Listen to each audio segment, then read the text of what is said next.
Good afternoon అమ్మా. బాగున్నారా అమ్మా పిల్లలు? మనము ఏం చెప్పుకుంటున్నాం? మనకి ఆ పాఠ్యాంశం ఇంకా పూర్తి కాలేదు కదమ్మా.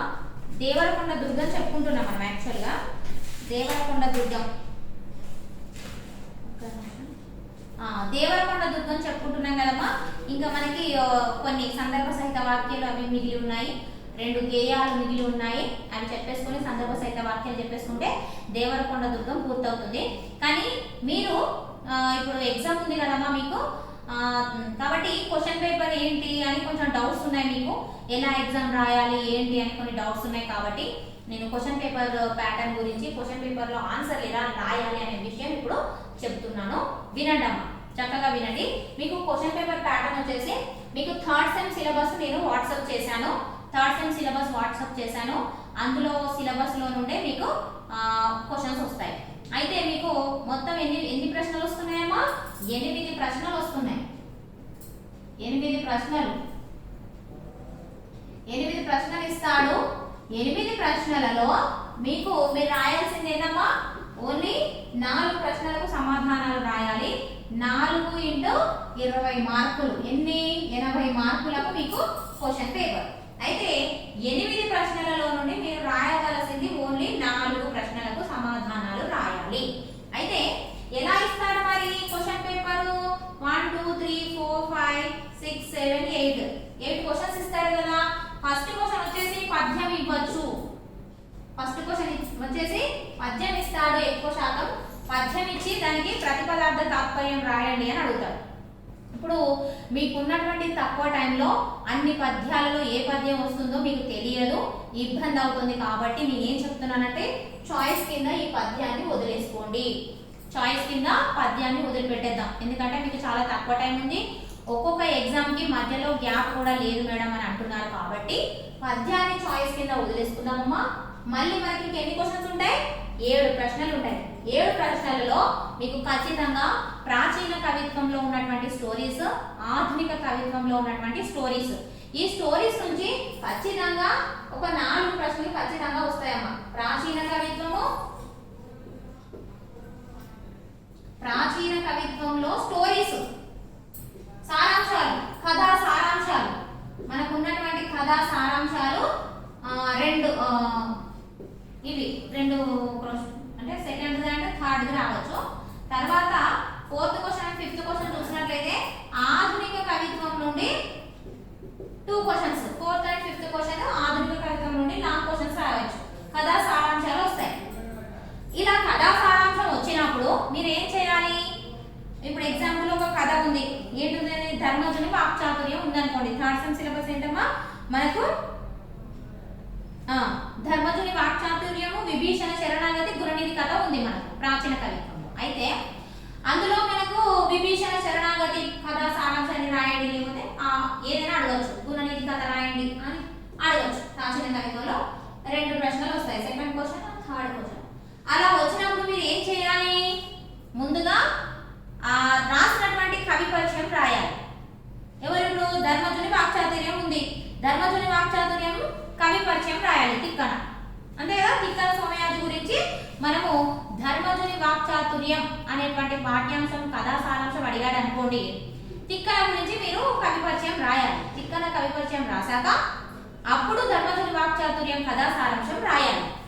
ఆన్సర్ రాసేటప్పుడు ఎప్పుడైనా మీకు ఇచ్చినటువంటి బుక్లెట్ 32 పేజెస్ ఉంటుందమ్మా.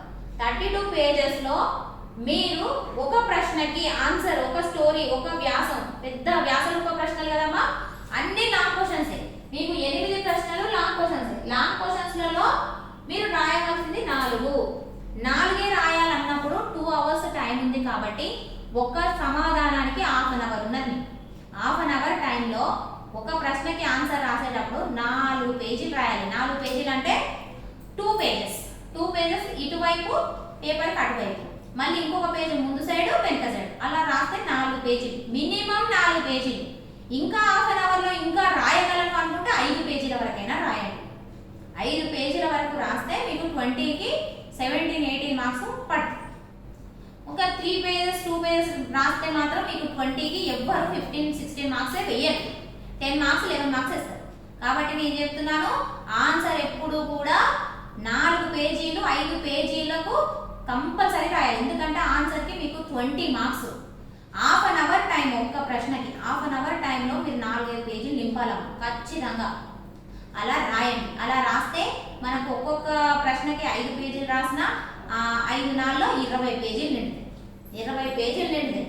ఇంకా రాయగలిగి ఇంకా ఫాస్ట్ రాసే పిల్లలు ఉంటే 22-23 పేజెస్ దాకా కూడా నింపొచ్చు. మినిమం 20 పేజెస్ ఆ 32 బుక్లెట్లో మినిమం 20 పేజెస్ ఉండాలి. 16, 17, 18 వరకైనా నింపగలగాలి. ఇంకా రాయలేని వాళ్ళు 4 పేజీలే రాస్తాం మేడం, మేము హాఫ్ అన్ అవర్లో మాకు అంత ఫాస్ట్గా రాయాలనుకుంటే ఒక్కొక్క ప్రశ్నకు ఆన్సర్ 4 పేజీలు రాసినా అది 16 పేజెస్ అవుతుంది. 16 పేజెస్ 20 పేజెస్ మినిమం. నేను చెప్పేది అంటే 20 పేజెస్ రాయడానికి ట్రై చేయండి. వల్ల కాని వాళ్ళేదని ఇక 16 పేజెస్. ఓకేనా? సరే, ఒక ప్రశ్నకి ఆన్సర్ 4 పేజీలు రాసినా ఇంకో ప్రశ్నకు 5 పేజీలు, ఇంకో ప్రశ్నకు 5 పేజీలు అలా రాసినా మీకు 19-20 పేజెస్ దాకా నింపగలగాలి. అలా రాస్తేనే మీకు 80 మార్క్స్ మినిమం 60 దాటి వస్తాయి. 65 క్రాస్ అయ్యి వస్తాయి మార్క్స్. మీరు 1 పేజీ 2 పేజీలు రాస్తే ఎవరు 20 మార్క్స్కి మీకు 15-16 అస్సలు వేయరు. కాబట్టి అది గుర్తుపెట్టుకోవాల్సినటువంటి విషయం. ఇంకొక విషయం ఏంటంటే మీకు అన్ని 8 ప్రశ్నలలో పద్యం వదిలేసినా కూడా 7 క్వశ్చన్స్ ఉంటాయి కదా. ఆ 7 క్వశ్చన్స్లో మీకు ప్రాచీన కవిత్వం, ఆధునిక కవిత్వం, ఇంకా అలంకారాలు ఉన్నాయి. అంతే, శబ్దాలంకారాలు, అర్ధాలంకారాలు ఉన్నాయి. అంతే ఉన్నాయి కదమ్మా. అయితే ఈ అలంకారాల గురించి కూడా మీరు చదవాలి. ఈ స్టోరీస్, ఇక్కడ స్టోరీస్ ఇందులో 2 వచ్చి ఇందులో 1 వచ్చి అలంకారాలు కూడా అడగవచ్చు. ఎలా అడిగేది తెలియదు, అని క్వశ్చన్ పేపర్ ఎలా అడిగేది తెలియదు. కాబట్టి ఒక పద్యమే చాయిస్ కింద వదిలేసుకొని మిగతాయి చదవడానికి ట్రై చేయండి. స్టోరీస్ అయితే ఖచ్చితంగా 6 స్టోరీస్ చదవాల్సిందే. 6 స్టోరీస్ చదివితేనే మీరు క్వశ్చన్ పేపర్ చాలా చక్కగా అన్ని రాయగలుగుతారనమాట. అలంకారాలు కూడా చదివే పిల్లలు చదవండి. ఓకేనా? అయితే ఇంకొకటి, ఇందులో పద్యాన్ని చాయిస్ కింద వదిలేసినాక ఇంకా 7 క్వశ్చన్స్ ఉంటాయి కదా. ఈ 7 క్వశ్చన్స్ లో మీరు ఏం చేస్తారంటే, మీకు అన్ని వచ్చినాయి ఉన్నాయి అనుకుందాం, పొరపాటు మీకు అన్ని వచ్చినాయి ఉన్నాయి. అన్ని వచ్చినాయి ఉన్నప్పుడు ఏం చేస్తారు, అన్ని వచ్చని చెప్పేసి ప్రతి క్వశ్చన్ కి ఆన్సర్ 2 పేజీలు రాసుకుంటా పోతారు. అది చాలా రాంగ్. ఎప్పుడు కూడా అలా చేయకూడదు. మనకి వాడు అడిగేది 4 ప్రశ్నలు. 4 ప్రశ్నలకి సమాధానం, వ్యాసరూప సమాధానం రాయండి అన్నాడు. మనం ముఖ్యంగా మన లక్ష్యం ఏంటి, 4 ప్రశ్నలు ఏవి నీకు ఎక్కువ ఆన్సర్ వస్తుందో అవి కరెక్ట్ గా చూస్ చేసుకోవాలి. 4 ప్రశ్నలు కరెక్ట్ గా చూస్ చేసుకొని ఏవైతే నువ్వు పెద్దగా ఆన్సర్ రాయగలుగుతావో, ఏది నీకు పర్ఫెక్ట్ గా వస్తుందో ఆ 4 ప్రశ్నలు ఫస్ట్ సెలెక్ట్ చేసుకోవాలి. సెలెక్ట్ చేసుకొని 20 పేజెస్ నింపిన తర్వాత నీకు అప్పుడు టైం ఉంటే, 20 పేజెస్ నింపిన తర్వాత అప్పుడు ఇంకా టైం మిగిలితే అప్పుడు నీకు వచ్చినటువంటి ఎక్స్ట్రా ఆన్సర్ రాయండి. అంతే తప్ప అన్ని వచ్చు కదా అని ప్రతి ఒక్కటి 2 పేజీలు రాసుకుంటూ పోతే మీకు మార్క్స్ తక్కువ వస్తాయి. ఎందుకంటే 2 పేజీలు రాస్తే 20 మార్క్స్కి ఎంత ఇస్తాడు, 10 మార్కులు ఇస్తాడు. మళ్ళీ మీరు ఎక్స్ట్రా రాసిన వాటికి మార్క్స్ కౌంట్ కాదు. ఎక్స్ట్రా రాసిన ఆన్సర్స్కి మార్క్స్ ఎప్పుడు కూడా కౌంట్ కావు. అందుకే ఇలాంటి పొరపాట్లు చేయకండి. ఎప్పుడైనా 4 ప్రశ్నలు ముందుగా సెలెక్ట్ చేసుకోండి. మీకు ఆన్సర్ ఏది బాగా వస్తుందో ఆ 4 ప్రశ్నలే పర్ఫెక్ట్గా సెలెక్ట్ చేసుకొని వాటికి ఆన్సర్స్ అన్ని పూర్తిగా రాసాక నాకు ఇక సరిపోయింది, బాగా రాశాను, 20 మార్క్స్ అంటే 80 మార్క్స్ క్వశ్చన్ పేపర్ నేను బాగా రాశాను అని అనిపించాక అప్పుడు ఇంకా నీకు ఒక 10 మినిట్స్ 15 మినిట్స్ టైం మిగిలింది అనుకోండి, ఎక్స్ట్రా ఆన్సర్స్ అప్పుడు రాయండి. అంతేగాని ఇలా మాత్రం మిస్టేక్స్ చేయకండి. అన్ని రాసి పెట్టి అన్నిటికీ మార్క్స్ కలుపుతారా అనుకోవడం పొరపాటు. మీరు ఎన్ని 7 క్వశ్చన్స్ అటెంప్ట్ చేసినా మీకు వేసేది 4 ప్రశ్నలకు సమాధానాలు రాసిన వాటికి ఆన్సర్స్ కౌంట్ చేస్తారు. కొంతమంది తెలియక పిల్లలు ఇలాంటి పొరపాట్లు చేస్తారు కాబట్టి ఇంత పర్ఫెక్ట్గా చెప్పడం జరుగుతున్నది. ఇక్కడ ఇలాంటి మిస్టేక్స్ చేయకండి. ఓకేనమ్మా? 8 ప్రశ్నలలో పద్యం చాయిస్ కింద వదిలేసుకోండి. ఎందుకంటే ఇప్పుడు ఉన్నటువంటి ఈ తక్కువ టైంలో మీరు పద్యాలకు ప్రతిపాదక తాత్పర్యాలు ప్రిపేర్ అయ్యేంత టైం లేదు. అది నాకే తెలుస్తుంది కాబట్టి చెప్తున్నాను. పద్యాన్ని వదిలిపెట్టుకోండి చాయిస్ కింద. మిగతా ప్రశ్నలలో ప్రాచీన కవిత్వం, ఆధునిక కవిత్వంలో స్టోరీస్ అన్ని మొత్తం ప్రిపేర్ అవ్వండి. ఏదైనా డౌట్ ఉంటే వీడియో మళ్ళీ వినండి. ఆ వీడియో విన్నా కూడా మీరు ఆన్సర్ రాయగలరు. మంచిగా నింపండి ఆన్సర్లు. ముందుగా ఏ ప్రశ్నకి సమాధానం రాసినా కూడా సారాంశానికి ముందుగా కవి పరిచయం తప్పనిసరి. ఆ స్టోరీ రాసినటువంటి కవి పరిచయం రాసిన తర్వాతనే మీరు ఆ కథ గురించి రాయాల్సి ఉంటుంది. ఇది అత్య పరిస్థితుల్లో మర్చిపోకండి. ఓకేనమ్మా? ఆ విధంగా రాయండి. అప్పుడే మీకు ఎక్కువ మార్క్స్ స్కోర్ చేసుకునేటువంటి అవకాశం ఉంటుంది. ఇదమ్మా క్వశ్చన్ పేపర్ మోడల్. ఇంకా ఏమైనా డౌట్స్ ఉంటే నాకు ఫోన్ చేయండి, లేకపోతే మెసేజ్ పెట్టండి, నేను రిప్లై ఇస్తాను. ఓకేనా అమ్మా? బాగా చదవండి. ఈ విధంగా క్వశ్చన్ పేపర్కి ఆన్సర్లు ప్రిపేర్ అవ్వండి. ఓకేనా అమ్మా? సరే అమ్మా, క్వశ్చన్ పేపర్ ప్యాటర్న్ చెప్పేసుకున్నాం. మరి మళ్ళీ మనం ఏం చెప్పుకుంటున్నాం? దేవరకొండ దుర్గం చెప్పుకుంటున్నాం కదా. దేవరకొండ దుర్గం చెప్పుకుంటున్నాం కదా. దేవరకొండ దుర్గం చెప్పుకుంటున్నాం కదమ్మా. మరి ఏ పద్యం దగ్గర ఉన్నా మనము? లాస్ట్ 2 పద్యాలు మిగిలిపోయాయి, సందర్భ సహిత వాక్యాలు మిగిలిపోయాయమ్మా. అవి చెప్పుకుందాం. చావల్ల ముందు మషాలు లేకి నిత్య దీపావళి మహర్నిలయ యగుజు తెలుగు మొరగాని వలచిన కలిమి కన్నె రేఖ చెడి ఏలకో అమాసరేల మునిగి మూలుగుచున్నది చుక్కల వెలుగు గనుచు కొక్కీగ రాని కుంకుమ పూల గరిసెల గబ్బురెట్టలు వైపు గబ్బిలాలు పెరుమాళ్ళ గుళ్ళు కొబ్బరి నీటి కోనేళ్లు ముళ్ళ కంచెలు అడ్డి మూతపడియే. వీధి చావళ్ళ ముందట మషాలులు ఏవడా? వీధి చావళ్ళ ముందు మషాలులు ఏవి? ఏమీ కనబడటం లేదేంటి అంటే ఇక్కడ దేవరకొండ దుర్గం యొక్క వైభవం అనేది కనుమరుగైపోయింది అని ఇక్కడ కవి ఆవేదన వ్యక్తం చేస్తున్నాడు కదా. అయితే ఏమైందట?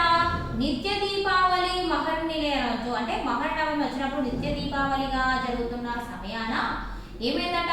లక్ష్మీ కన్య అట భాగ్యరేఖ చెడిపోయి మూలుగుచున్నదట.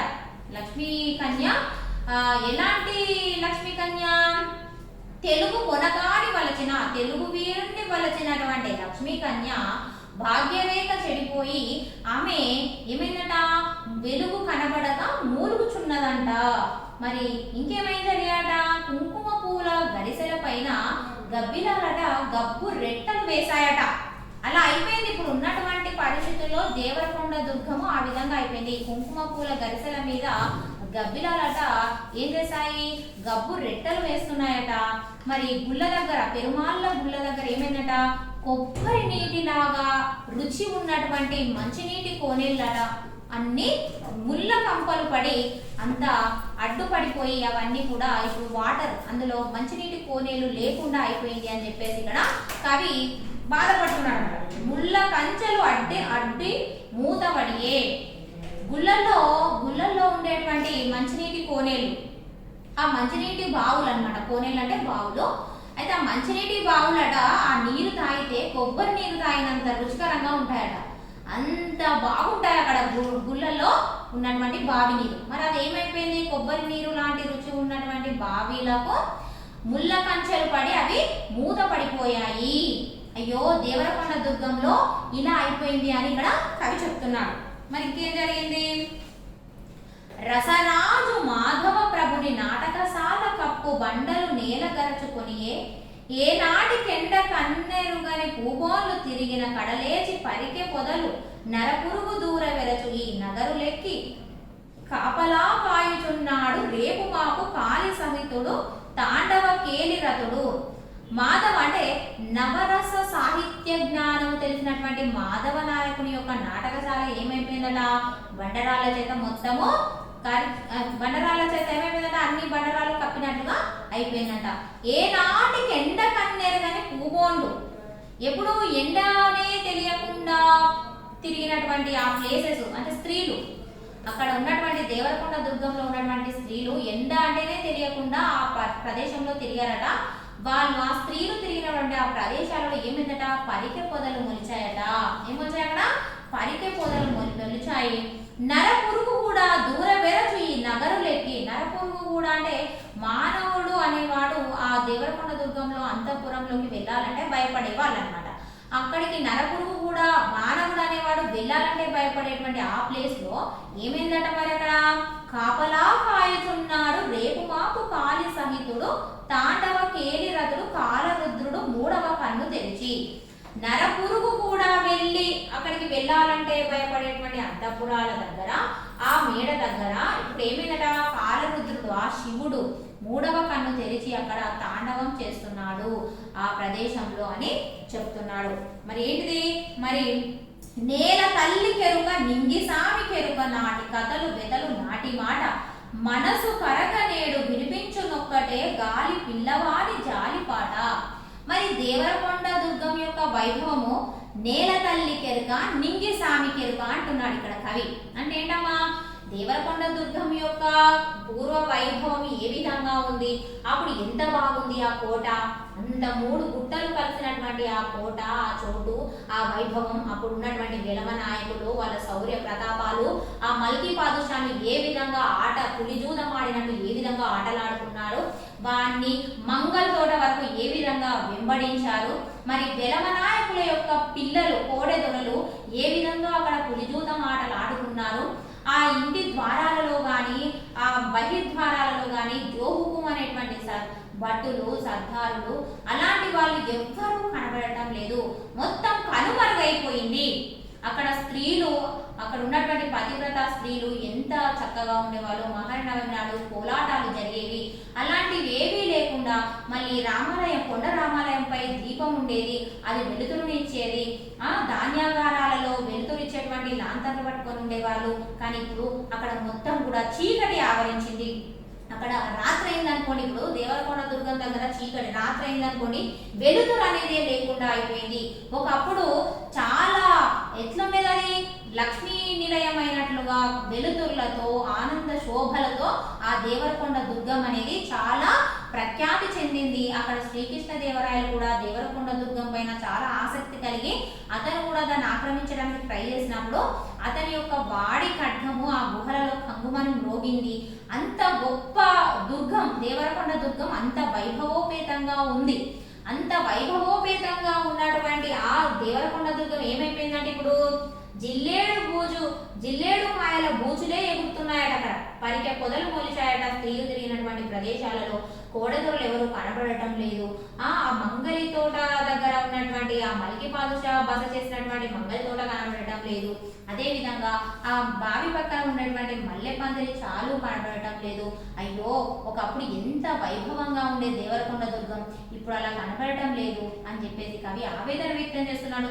చూడరా తమ్ముడా వేడి కన్నీట అని చెప్పడం జరిగింది. ఇప్పుడు ఏం చెప్తున్నాడు, ఇప్పుడు అక్కడ ఎలా ఉందంట, అక్కడ వీధిలో చావలలో ఉండే మషాలు లేవు. లక్ష్మీ కన్య భాగ్యరేఖ చెడిపోయి హీన స్వరంతో మూలుగుచూ ఉన్నది. అలా అయిపోయింది ఇప్పుడు అక్కడ అని చెప్పేసి అదొక బాధ. ఇంకా రసరాజ నాయకుడైనటువంటి అంటే నవరస సాహిత్య జ్ఞానం తెలిసినటువంటి మాధవ నాయకుడు ఏమయ్యాడు, అతడు ఉన్నటువంటి నాటకశాల అంతా కూడా బండరాల చేత మొత్తం మూతపడిపోయినట్లుగా అయింది. అక్కడ స్త్రీలు తిరిగిన ప్రదేశంలో అంతా గడ్డి మొలచింది. అక్కడ అంతఃపురంలోకి ఒక నరమానవుడు వెళ్ళాలంటే భయపడేటువంటి ఆ ప్లేస్ లో కాళీ సహితుడైపోయి కాలరుద్రుడు తాండవం చేస్తున్నాడు. అయ్యో, ఒకప్పుడు దేవరకొండ దుర్గం ఎంత వైభవంగా ఉండేది. మరి ఆ విషయం ఇప్పుడు కవి మనకు తెలియజేస్తున్నాడు. దేవరకొండ దుర్గం ఇప్పుడు మనం నల్గొండ జిల్లాకు వెళ్ళి చూస్తే కనుక అది అంత వైభవంగా కనబడదు. మొత్తం కూలిపోయి అంత మిగిలిన గోడలు అంత చెల్లా చెదరైపోయి కనబడుతుంది ఆ కోట. అలా చూసినప్పుడు ఒకప్పుడు దీని వైభవం ఇలా ఉండేనట అని ఇప్పుడు కవి చెప్పడం వల్ల మనకు తెలుస్తుంది. లేకపోతే మనకు తెలియదు కదా.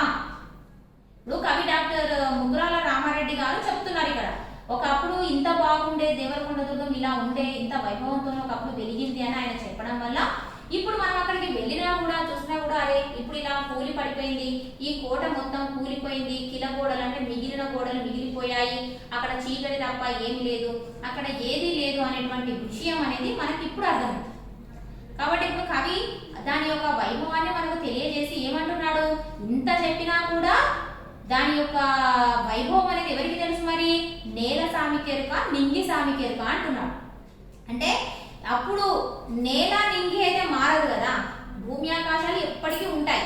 మరి దీని యొక్క వైభవం ఎవరికి తెలుసు, ఆ భూమికి తెలుసు, ఆకాశానికి తెలుసు, అంతే కదమ్మా. భూమి ఆకాశాలు ఎప్పటి నుంచో ఉంటున్నాయి, దీని వైభవాన్ని చూసాయి. ఇది ఎంత వైభవంగా వెలిగి ఆ వైభవోపేతంగా ఉన్నప్పుడు ఆ నేల తల్లి చూసింది, ఆ భూమి తల్లికి తెలుసు దేవరకొండ దుర్గం యొక్క వైభవం. అదేవిధంగా ఆ ఆకాశానికి తెలుసు దేవరకొండ దుర్గం యొక్క వైభవం. కాబట్టి ఏమంటున్నాడు ఇక్కడ కవి, నేల సామి కెరుక నింగి, నేల తల్లి కెరుక నింగి సామి కెరుక, నేల తల్లి కెరుక నింగి సామి కెరుక అని చెప్పేసి ఇక్కడ చెప్తున్నాడు. ఇప్పుడు ఆ బాధని, ఇప్పుడు దాని వైభవం తెలియలేకపోతున్నాం కదా, తెలుస్తలేదు కదా మనకు. కాబట్టి ఆ బాధని ఇప్పుడు ఈ వైభవం పోయిన తర్వాత ఆ బాధని గాలి అనే పిల్లవాడు బాధతో పాట పాడుతున్నట్లుగా అనిపిస్తుంది అని ఇక్కడ కవి చెప్తున్నాడు. అంటే ఇక్కడ గాలి అని ఒక పిల్లవాడితో గాలిని పోల్చి గాలి అనే పిల్లవాడి పాటలాగా అక్కడ వినిపిస్తుంది అని చెప్పేసి, జాలితో మనసు కరిగే విధంగా మనసు కరగ నేడు వినిపించునొకటే గాలి పిల్లవాని జాలి పాట. మనసు కరిగేలా ఒక చిన్న పిల్లవాడు జాలి గొలిపేలా పాట పాడినట్లుగా అక్కడ అనిపిస్తుంది. అది ఆ పిల్లవాడు ఎవరు మరి? గాలి అనే పిల్లవాని పాట అంటున్నాడు. ఇక్కడ గాలి తప్ప అక్కడ ఏమీ వినిపించట్లేదు. ఆ గాలి ఎలా ఉందట? మనసు కరిగేలా, బాధపడేలా, జాలి పడేలా ఉందంట. అక్కడికి వెళితే ఆ విధంగా అనిపిస్తుంది అని ఇప్పుడు కవి మనకు తెలియజేయడం జరిగిందమ్మా. ఇదమ్మా దేవరకొండ దుర్గము సందర్భ సహిత వాక్యం చెప్పేసుకుంటే మనకు పూర్తవుతుంది. మొదటి సందర్భ సహిత వాక్యమా, ఎన్ని భీకర గ్రీష్మములు తిరిగిపోయేరా. ఈ వాక్యము కవి పరిచయం రాస్తాం కదమ్మా. ఈ వాక్యం డాక్టర్ ముకురాల రామారెడ్డి గారు రచించినటువంటి దేవరకొండ దుర్గంలోని పాఠ్య భాగంలోనిది ఈ వాక్యము రాస్తాం. సందర్భం ఏంటి? కవి గారు డాక్టర్ ముకురాల రామారెడ్డి గారు దేవరకొండ దుర్గం యొక్క వైభవం గురించి తెలియజేస్తున్నటువంటి సందర్భంలోనిది. మరి ఏం తెలియజేస్తున్నాడు? ఒకప్పుడు ఈ కోట ఎలా ఉండే, అది ఆ కోట ఎంత ఎత్తున కట్టారో, ఎంత గట్టున కట్టినటువంటి కోట. ఇది 3 గుట్టలు కలిసినటువంటి చోటు. ఇది ఇది కట్టడానికి ఎన్ని గ్రీష్మములు వెళ్ళిపోయాయో, ఎన్ని వేసవి కాలములు వెళ్ళిపోయాయో కదా అని చెప్పేసి కవి చెప్తున్నాడు. మనం ముందుగానే చెప్పుకున్నాము, ఏదైనా నిర్మాణం చేసేటప్పుడు భవన నిర్మాణం కానీ కోట నిర్మాణం కానీ ఎక్కువగా అనుకూలంగా ఉండేటువంటి కాలం వేసవి కాలం. కాబట్టి ఇక్కడ కవి ఎన్ని గ్రీష్మకాలాలు, ఎన్ని వేసవి కాలాలు వెళ్ళిపోయాయో అంటున్నాడు. గ్రీష్మకాలం అంటేనే వేసవి కాలం. ఎన్ని వేసవి కాలాలు వెళ్ళిపోయాయో కదా, ఇది కట్టడానికి అంత గొప్పదైనటువంటి కోట, 3 గుట్టలు కలిసినటువంటి చోటు అని చెప్పేసి తాత్పర్యం రాస్తే సరిపోతుందమ్మా. నేడు పులుబీడాయే అంటే ఏమైపోయింది? ఇది కూడా కవి పరిచయం సేమ్ రాస్తాం కదమ్మా. ఈ వాక్యం ముకురాల రామారెడ్డి గారు రచించినటువంటి దేవరకొండ దుర్గం అనేటువంటి పాఠ్యాంశంలోనిది అని రాస్తాం. మరి ఇక్కడ పులుబీడాయ అంటే ఏంటి అంటే, ఇది కూడా దేవరకొండ దుర్గం యొక్క ఒకప్పటి వైభవము ఇప్పుడు ఉన్నటువంటి దాని వైభవం తగ్గిపోయిందని కవి తెలియజేస్తున్నటువంటి సందర్భంలో దేవరకొండ దుర్గం యొక్క వైభవం తగ్గిపోయిందని కవి బాధపడుతూ ఆవేదన వ్యక్తం చేస్తూ చెబుతూ వివరిస్తున్న సందర్భంలో ఇదని రాస్తే సరిపోతుంది. తాత్పర్యం ఏం రాయాలి? ఒకప్పుడు శత్రువులు వస్తారు అని చెప్పేసి ఇక్కడ ఉన్నటువంటి భటులు కానీ యోధులు కానీ తెలుగు వీరులు ఏం చేశారట? కత్తులను మంచిగా నూరేవాళ్ళు. ఇంకా వీళ్ళు ఎవరైనా శత్రువులు వస్తే వాళ్ళను పులి జూతం ఆడుకున్నట్లుగా, వాళ్ళను ఆటలాడుకున్నట్లుగా వాళ్ళను వెళ్ళగొట్టేవారు ఆ యోధులు. కానీ ఇప్పుడు ఏమైంది? అక్కడ అదొక గడ్డి బీడుగా మారింది, పులుబీడాయి అని చెబుతున్నాడు. అంటే అప్పుడు ఉన్నటువంటి శౌర్యుల యొక్క వీరగాథలు ఇప్పుడు వినిపించడం లేదని, అప్పుడు వాళ్ళు ఏం చేసేవారు? ఒక్కొక్కరిని తరిమి కొట్టేవారు అని చెప్తున్నాడు అనమాట. చూడరా తమ్ముడా వేడి కన్నీట అంటే ఇక్కడ ఏమైంది? ఇప్పుడు శత్రువులను పొలిమేర దాకా తరిమి కొట్టేటువంటి యోధులు లేరు. అంటే ఒకప్పుడు ఏం జరిగింది? మల్కీ పాదుషా 12 సంవత్సరాలు ముట్టడి చేస్తే వాడిని మంగళతోట వరకు తరిమి కొట్టారనమాట. అలా అనమాట. అంటే శత్రువులు ఎవరైనా, ఇక్కడ మల్కీ పాదుషా అని కాదు, శత్రువులు ఎవరైనా వస్తే ఈ వెలమదొర నాయకులు శౌర్య ప్రతాపాలు ఉన్నటువంటి వారు వాళ్ళను పులిజూదం ఆడుకున్నట్లుగా ఆటలాడి వాళ్ళని వెళ్ళగొట్టేవారు. కానీ ఇప్పుడు ఏమైందని? మొత్తం పులిబీడాయింది, అంటే గడ్డి బీడుగా మారింది. అయ్యో దీని వైభవం తగ్గిపోయిందని బాధపడుతూ కవి ఏమంటున్నాడు? చూడరా తమ్ముడా వేడి కన్నీట అని చెబుతున్నాడు. తర్వాత సందర్భ సహిత వాక్యమ్మ, అది వెలమలకు ఆట. అది వెలమలకు ఆట అంటే ఏంటంటే మరి వెలమలకు ఆట? వెలమ నాయకులు గొప్ప శౌర్య ప్రతాపాలు కలిగినటువంటి వారు కదమ్మా. ఈ గొప్ప శౌర్య ప్రతాపాలు కలిగినటువంటి వెలమ నాయకులు ఎలాంటి ఆటలు ఆడేవారు? శత్రువులు వస్తే ఉదాహరణకు మల్కీ పాదుషా 12 సంవత్సరాలు ముట్టడి చేశాడు. అని ఏం చేశాడు? వీళ్ళు కుడిమీసం వెలివేసి తొడగొట్టి లంగోటి బిగించి లంగోటి కట్టి వాళ్ళు కుడిమీసం వెలివేసి వాళ్ళను ఏ విధంగా తరిమి వెలమ నాయకులు ఏ విధంగా వాళ్ళు తరిమి కొట్టారంటే, వాడు ఆ సైన్యానికి వీళ్ళ యొక్క శౌర్య ప్రతాపాలకు తట్టుకోలేక మల్కీ పాదుషా తన సైన్యంతో మంగళ తోట దాకా పారిపోయాడంట. అలా పారిపోవడము వెలమలు ఆట ఆడుకుంటారనమాట. శత్రువులను ఒక ఆట ఆడుకుంటారనమాట. అందుకేమంటున్నాడు? వెలమలకు ఆట. ఏంటిది ఆట? మరి వాళ్ళకి ఆట ఏంటి? శత్రువులను తరిమి కొట్టడమే వారికి ఆట. అది రాస్తే సరిపోతుంది.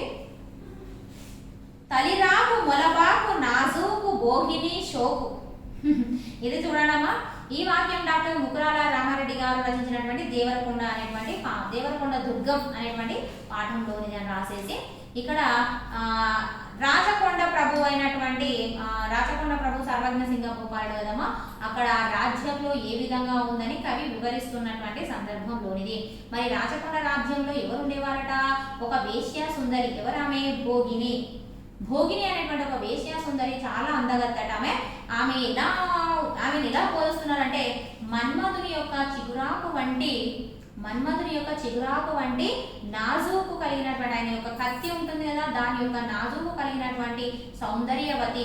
మన్మధుని దగ్గర ఆ చిగురాకు వంటి కత్తి ఉంటుంది, ఆ కత్తి నాజూకుగా ఉంటుంది. అలా ఉందంట ఈ భోగిని యొక్క షోకు. అలా రాచకొండలో ఉన్నటువంటి భోగిని అనే వేశ్య సుందరి మన్మధుని చిగురాకు వంటి బాకు అంటే కత్తి. మన్మధుని చిగురాకు వంటి బాకు లెక్క ఉందంట ఈమె యొక్క షోకు. అంటే ఈమె అంత సౌందర్యవతి, అంత నాజుగ్గా ఉంది అని ఇక్కడ వర్ణన చేయడం జరిగింది. మరి ఏం జరిగేది అక్కడ? ఆ రాచకొండలో ఇంకేం జరిగేది? కవులంతా కూడా వాగ్యుద్ధాలు చేసుకునేది. ఎప్పుడు అలా చాలా వాళ్ళ వాగ్యుద్ధంలో జరుగుతూ ఎప్పుడు కిటకిటలాడినట్టుగా, ఎప్పుడు చాలా ఆనందభరితంగా ఉండేదట రాచకొండ రాజ్యము. అంతే కదా, రాచకొండ వాళ్ళే ఈ దేవరకొండ దుర్గాన్ని, రాచకొండ రాజ్యం వాళ్ళే దీన్ని స్థాపించుకున్నారు శత్రువుల దుర్భేద్యంగా. కాబట్టి ఇక్కడ రాచకొండ రాజ్యంలో ఉన్నటువంటి విషయాన్ని ఇక్కడ చెప్తున్నాడు. ఆ రాచకొండ రాజ్యంలో భోగిని అనే వేశ్య సుందరి ఉండేది. ఆమె చాలా సౌందర్యవతి అని ఆమె గురించి చెప్పడం జరిగింది. తర్వాత చూడండి అమ్మా, రేచర్ల గోత్రాలు కీచురాళ్ళే పాడు. ఇక్కడ చూడండి అమ్మా, అక్కడ మళ్ళీ కవిపరిచయం ఏం రాస్తాం కదా, ఈ వాక్యము డాక్టర్ ముకురాల రామారెడ్డి గారు రచించినటువంటి దేవరకొండ దుర్గం అనేటువంటి పాఠ్యాంశంలోని రాస్తాం. తర్వాత మరి ఏం రాస్తాం? తర్వాత సందర్భం రాస్తాం. ఇప్పుడు దేవరకొండ దుర్గం యొక్క వైభవం తగ్గిపోయిందని కవి ఆవేదన పడుతూ వివరిస్తున్న సందర్భంలోనిదని రాస్తే సరిపోతుంది. తర్వాత తాత్పర్యం ఏం రాస్తాము? ఒకప్పుడు దేవరకొండ దుర్గంలో భటులు గాని యోధులు గాని ఎలా ఉండేవారు? బహిర్ద్వారాలలో నిలబడి బహు పరాక్కులు పలికే వాళ్ళు ఉండేవారు. జో హుకుం సర్దారులు, అట్లా జో హుకుం అని బహుపరాక్కులు పలిగేటువంటి భటులు యోధులు ఉండేవారు. కానీ ఇప్పుడు అక్కడ వాళ్ళు లేరు, ఎవ్వరు లేరు.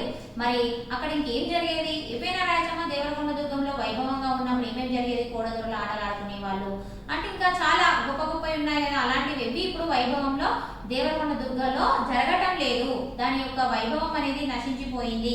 మరి ఇప్పుడు దాని వైభవాన్ని తెలియజేసేదానికి ఎవరైనా ఉన్నారా అక్కడ అంటే ఎవ్వరు లేరు. బహిర్ద్వారాల్లో భటులు లేరు, అక్కడ కోడెదురులు ఆడుకునే ఆ ప్రదేశాలు లేవు, ఏమీ లేకుండా పోయింది. మరి ఏమున్నదంటే ఇప్పుడు అక్కడ దాని యొక్క వైభవాన్ని ఎవరు చెప్పాలి? ఇప్పుడు రేచర్ల గోత్రాలు కీచురాళ్ళే పాడుతున్నాయి. అంటే వెలమ నాయకుల యొక్క, రేచర్ల గోత్రాలు అంటే వెలమ నాయకుల యొక్క శౌర్య ప్రతాపాల గురించి ఇప్పుడు కీచురాళ్ళు రాళ్ళే పాటలుగా పాడుతున్నాయి.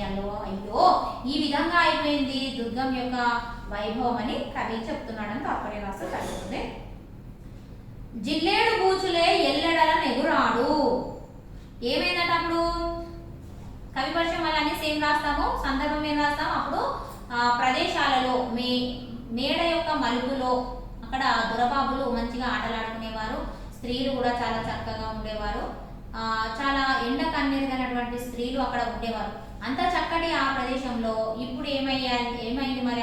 ఆ మేడ దేవరకొండ దుర్గం యొక్క వైభవంలా ఇప్పుడు అలా ఉందా అంటే అక్కడ దొరబాబులు లేరు, విరమనాయకుల శౌర్య ప్రతాపాలు లేవు, ఏమీ లేవు. అక్కడ రాజకన్యలు లేరు, వాళ్ళ యొక్క బంగారు ప్రాయాలు కూడా అక్కడ తంగేడు పువ్వులైపోచాయి.